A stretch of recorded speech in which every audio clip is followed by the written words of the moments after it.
Now we are talking about archaeological sources. Archaeological sources कौन से होते हैं? जो फिजिकल एस्पेक्ट के होते हैं, मतलब जिसको हम छू सकते हैं या देख सकते हैं। उसमें से फर्स्ट जो जिसके पास्ट के बारे में हमें पता लगता है वो कॉइन्स, कि कौन से किंगडम में या किस रूलर के ज़माने में कौन सा कॉइन्स थे। जैसे एक एग्जांपल है मोहम्मद बिन तुगलक का, जो जिसने सबसे पहले जो सल्तनत पीरियड जो था 1206 से 1526 का, वो सल्तनत पीरियड होता है, उसमें मोहम्मद बिन तुगलक ने अपने किंगडम में अपने नाम के कॉइन्स निकाले थे। ठीक है ना। अब यहाँ पर बात करते हैं हम यहाँ पर कॉन्टेक्ट्स विथ फॉरेनर्स, मतलब बाहर के कॉन्टेक्ट्स कैसे हुए, बाहर की कौन कौन से लोग आए और कौन कौन से कंट्री से आए, कौन से कॉन्टिनेंट से आए, वो हम यहाँ पर डिस्कस करेंगे। कॉन्टैक्ट विथ फॉरेनर्स, देखो during 700 and 1750 AD a number of people such as the Arabs, मतलब अरब वर्ल्ड, मतलब अरब वर्ल्ड मीन्स जैसे Saudi Arabia, Iran, Iraq, Oman, Qatar, ठीक है ना, ये सीरिया, यहाँ से जो फॉरेनर्स या ट्रैवलर्स या बिजनेसमैन ट्रेडर्स जो आए थे इंडिया में, वो आए। फिर the Turks means we are talking about Turkey, the people of Turkey.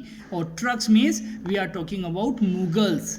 जो ट्रक्स, जो मेन ट्रक्स जो यहाँ टर्की से जो आए थे वो मुगल्स आए थे। एंड द मंगोल्स, मंगल मतलब we are talking about the Genghis Khan family clan, the Genghis Khan clan, the Chinese भी यहाँ पर आए, and the Europeans came to the subcontinent being attracted by its wealth। Europeans में कौन कौन आए?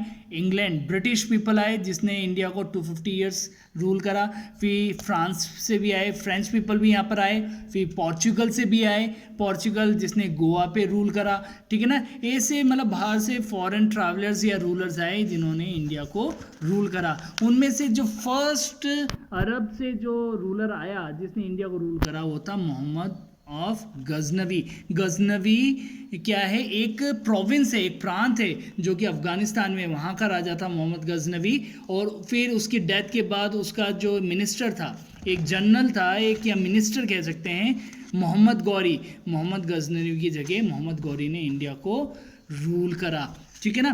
फिर हम बात करते हैं कि क्या क्या पॉलिटिकल चेंजेस बाहर के लोग जो आए, फॉरेन नेशनल्स आए या फॉरेनर्स आए, उन्होंने उनके आने से हमारे इंडिया में क्या क्या सोशल और पॉलिटिकल चेंजेस आए। जैसे पर्शियन व्हील इन इरिगेशन, मतलब इरिगेशन के मेथड चेंज हो गए।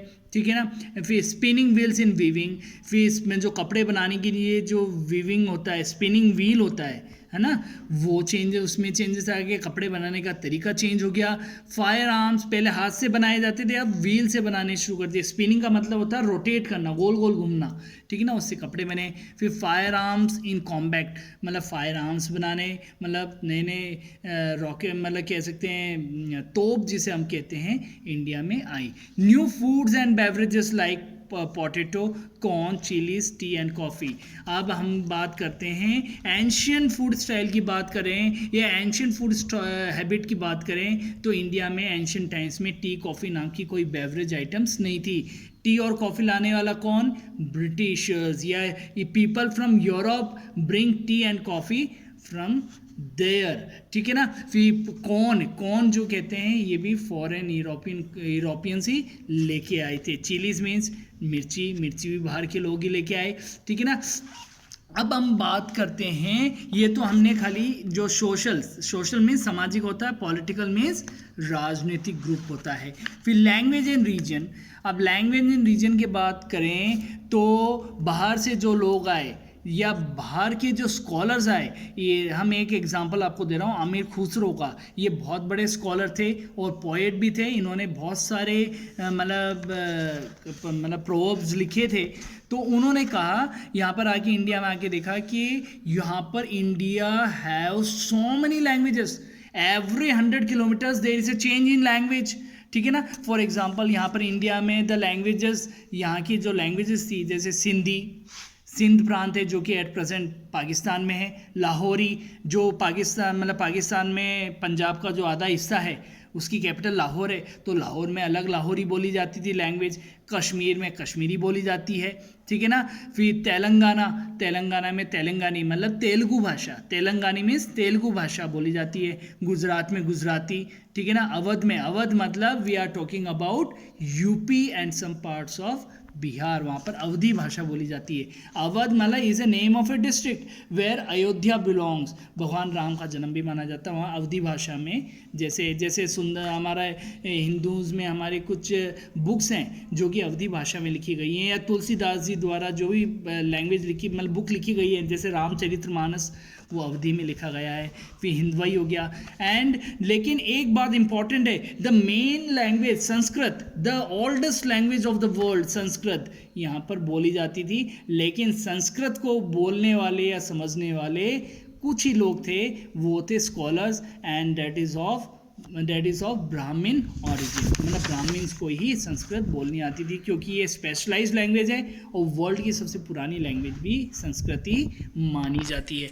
ओल्ड एंड न्यू रिलीजन्स, अब the foreign people came to India whether in terms of trading के लिए आए थे, लेकिन बाहर से तो आए थे, तो बाहर से कौन कौन से रिलीजन्स आए, तो पहला रिलीजन जो बाहर से आया वो था इस्लाम, ठीक है ना। तो देखो यहाँ पर लिख रखा है कुछ, यहाँ पर बुक में यहाँ पर दे रखा है, this was also the period when new religions were being introduced in the subcontinent, merchants and migrants brought the teachings of Islam to India in the 7th century. मतलब माना जाता है कि 6th सेंचुरी तक जो last Hindu ruler था जिसने पूरे इंडिया को रूल करा, 1 कंट्री 1 किंगडम, वो था हर्षवर्धना, लेकिन 7th सेंचुरी में द हिस्ट्री चेंजेस और 7th सेंचुरी में इस्लाम का एंट्रेंस हमारे इंडिया में माना जाता है। And the holy book of Muslim is called the Quran, जो जैसे हिंदुओं की भगवत गीता हॉली बुक है वैसे इस्लाम में कुरान है। तो देखो, it preaches to have faith in one supreme court अल्लाह, मतलब जो इस्लाम में जिनकी पूजा होती है, जिनकी इबादत होती है, उन भगवान को अल्लाह बोलते हैं और अल्लाह की पूजा होती है। द सुप्रीम पावर इज़ अल्लाह, ठीक है ना।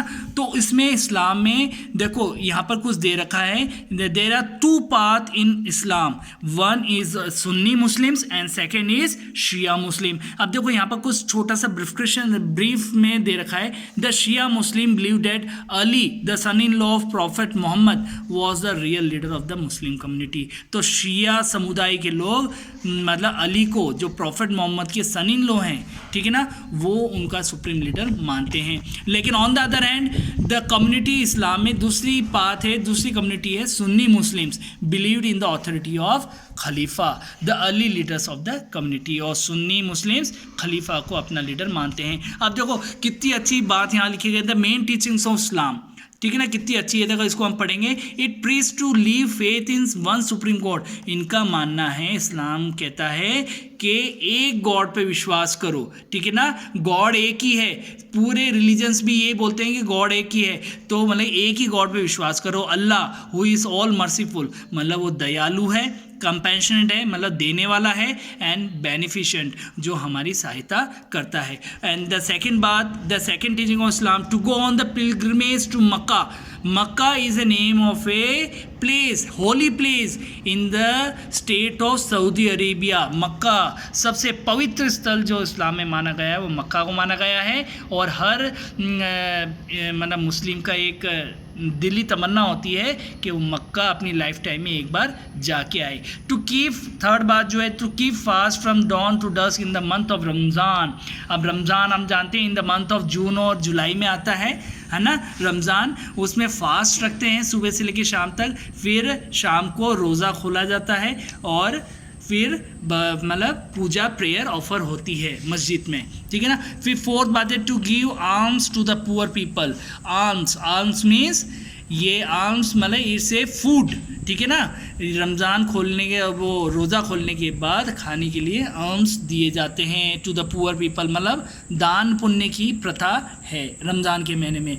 फिर to offer prayers 5 times a day, मतलब दिन में 5 टाइम की नमाज होनी चाहिए। ये मतलब कहाँ पर होनी चाहिए, मस्जिद में होनी चाहिए, ऑन फ्राइडे, ठीक है ना. This all is all about new religions that was brought changes in the state of India. देखो अब यहाँ पर कुछ questions answer multiple choice questions दे रखे हैं. इसमें सब में 4 चॉइसेस हैं. इसमें से 1 answer is correct and you have to identify from the chapter which answer is correct, which choice is correct. ठीक है ना. You have to just only tick the correct choice. ठीक है ना. ये 5 क्वेश्चंस हैं.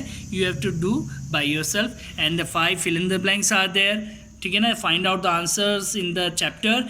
True false is there, only 5 is there. So you have to find out which one is true and which one is false.